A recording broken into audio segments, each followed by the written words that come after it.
Hey men, Mother's Day is just around the corner, so we have a special treat. My wife Tracy's in the studio with us because we need you to help us with answering this question. What do women really want on Mother's Day? What do you have for us? Do you want my honest answer? I think we do. Okay, I think what I would say is they want what they want. And they want you to ask. Okay. Then what do you want? Do you know what I'm saying? Like, it's hard for women. Like, we have preferences and expectations, and that's where a lot of men run into trouble, is they try to make a guess or they don't really plan anything, so expectations are missed. And it's not that your all's hearts aren't in the right place, but it would be nice if you just asked the question.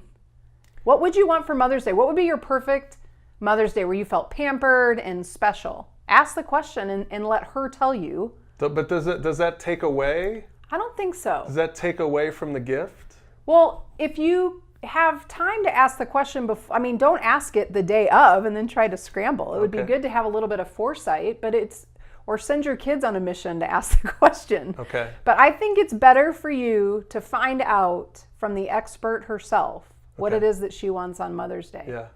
Like, for example, which I think is very sweet. Just on Valentine's Day, I stopped in the grocery to get a couple things. You'd already done something very sweet for me. Yes, of course I did. Yes. And I see all these men in their work clothes, like running in there a mad dash. They're all fighting over the few little arrangements of flowers that are left, because I think most men are like, oh, shoot, it's Valentine's Day, flowers. That's what I should get my wife. Well, I don't know. I'm not really a flowers kind of woman because I feel like they're expensive and they die in a couple days. Now, some women love flowers. Great. But it would be good if you know that about me. You know that you don't need to waste your money on flowers. But I wonder if some of those men, I wonder if some of those men, if all they had done is ask their wife, maybe she would have said, just bring home dinner. Yeah. So I don't have to cook. Okay. So even on Mother's Day, a mom doesn't want to do the work she normally has to do on Mother's Day. Okay. Give her a break. All right. Cook the meal, clean, go to the grocery. So so that's good. So let's break this down into tangibles and intangibles.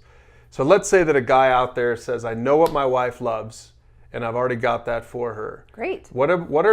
Give us just some insight for some of the guys out there that say, I just want to step it up a notch. This Mother's Day, I want to step it up a notch.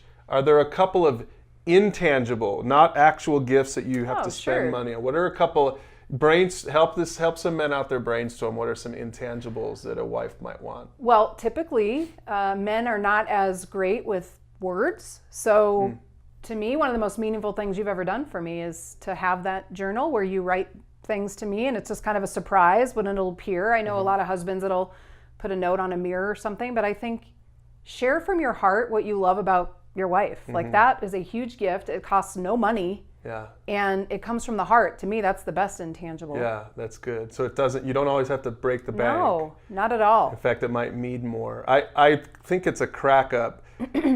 No offense, guys, but I think it's a crack up when men go and buy a card that's written by some professional writer and you just sign your name. That's not fine. Quite the same. Maybe for some women but I would bet you guys that if you were to just on a sticky note or make a card. Make a card even. If you've got kids at home, this is what I used to do when the kids were little. We would make a card because that was something you would save, right? Yes. Got little kids at home, younger than 20, then you might want to try this. Any other intangibles for us that a guy might consider? Well, again, to me, just serve your wife. Just find ways to do things for her. Like I said, especially on something like Mother's Day, unload the dishwasher, put the kids to bed, get the kids ready in the morning, whatever it is, just do things that are normally kind of in her responsibility category and give her a break from the regular routine. That's good. That's rich. Well, man, there it is. We gave you just what you needed just in time. So go out there and show your wife just how much you love her on Mother's Day. We'll see you in the next video.